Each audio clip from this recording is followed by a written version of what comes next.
Em relação à parte genética, né, da parte da parte da parte genética da ginecologia ou da parte da fertilidade da mulher, já está ali, né? Você vai ter uma doença específica, você tem uma síndrome dos ovários policísticos, você tem uma endometriose, que são as principais causas, por exemplo, ginecológicas de infertilidade. Queremos falar disso, inclusive. Feminina, né? Só que às vezes você tem aquela mulher que é nova até, não tem nenhuma comorbidade, né, nenhuma doença prévia, não faz uso de medicamento, e às vezes tem um problema na fertilidade.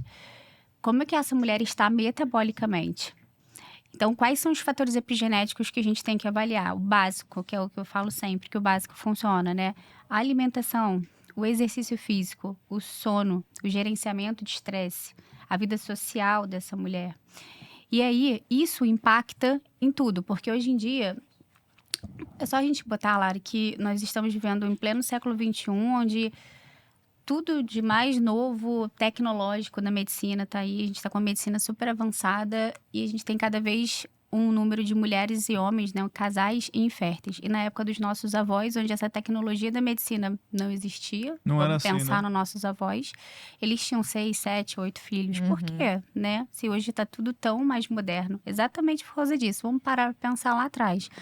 Nossos avós, eles eram o quê? Comiam bicho e planta, caminhavam, eles mesmos plantavam, colhiam, né? Eles pegavam sol, eles dormiam cedo, não tinha telefone, não tinha toda essa tecnologia que hoje também atrapalha toda a nossa vida, inclusive da gente viver muito ligado no automático, a gente não desliga nunca. Então, tudo isso são fatores epigenéticos que nos alteram, que nos inflamam, né? De várias formas. Mas isso é reversível, né, doutor? Depende assim, é lógico, se você focar, depende do qual fator Do grau, né? epigenético que você que está atrapalhando ali, né? Uma obesidade. A gente não pode tratar uma obesidade assim como uma tranquilidade. A obesidade é uma doença. A obesidade por si só, ela atrapalharia a sua fertilidade e é um fator epigenético, né? Bem importante para isso. Todos os fatores que levam essas mulheres a serem desnutridas, por exemplo.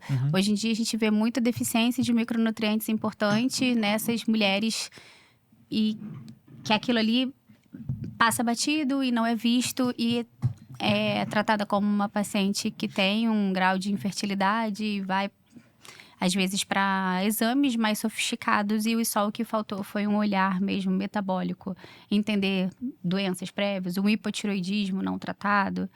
Então, todas essas partes assim que a gente tem que realmente olhar ali quando a gente pensa numa fertilidade numa paciente mais nova que não tem essas comorbidades já detectadas, né? Só para trazer um estudo, o que a Vanessa falou, né? Toda consulta eu conto a história dos nossos antepassados. Uso muito a minha avó de 92 anos, que era do interior do Rio Grande do Sul, da forma, que horas que ela acordava, que horas ela dormia, o que comia, quais eram os hábitos. Então, só para vocês terem uma ideia, acho que é legal trazer números aqui. Dentro da urologia, nós temos um estudo que é desde 1972, que ele fala que ali começou a apresentar uma queda no número de espermatozoide ao ano, que era de 1% ao ano. A partir do século XXI, essa queda foi para 2,6 Por ano. por ano. Nossa, uma coisa imensa. Tem os cientistas que dizem que em 30, 40 anos, metade da população da Europa, dos homens, não terão números suficientes para engravidar as mulheres. Se você pegar o andar disso, é para onde nós estamos indo. Então, a gente precisa pensar, né? A medicina precisa pensar muito atrás, né? O que está acontecendo. Isso é um problema de saúde pública. Só para você ter uma ideia, a Europa, o que eles estão passando, a Dinamarca hoje, eles já fazem incentivo para aumentar a taxa de natalidade. Só que eles incentivam a questão da fertilização in vitro, né? Não a medicina, a questão da saúde da pessoa. Entender que a saúde, a fertilidade está relacionada totalmente com a saúde dessas pessoas. A fertilidade natural, né? Fertilidade natural. Porque o natural é que as pessoas sejam férteis. Sim, né? a gente vive hoje um mundo de normalizar as coisas. É normal não ter filho, é normal perder o filho. Não, não é normal. Infelizmente, com o nosso estilo de vida ruim, se tornou comum.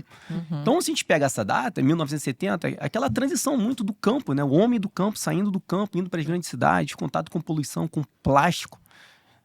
E aí, século XXI, que eu falo para os pacientes. A gente liga e chega uma bomba calórica na sua mão, cara. A nossa fisiologia foi feita lá atrás. Para caçar, para ir pro campo fazer o trabalho braçal. Então isso tem impactado. Tá preparado para tomar milkshake? Não tem como, não tem como. Eu lembro década de 90, né? Eu tenho 40 anos. O café da manhã era com sucrilhos, era um pote de açúcar, né? É. Isso vai impactar. Totalmente, vem impactando. São números, são estudos.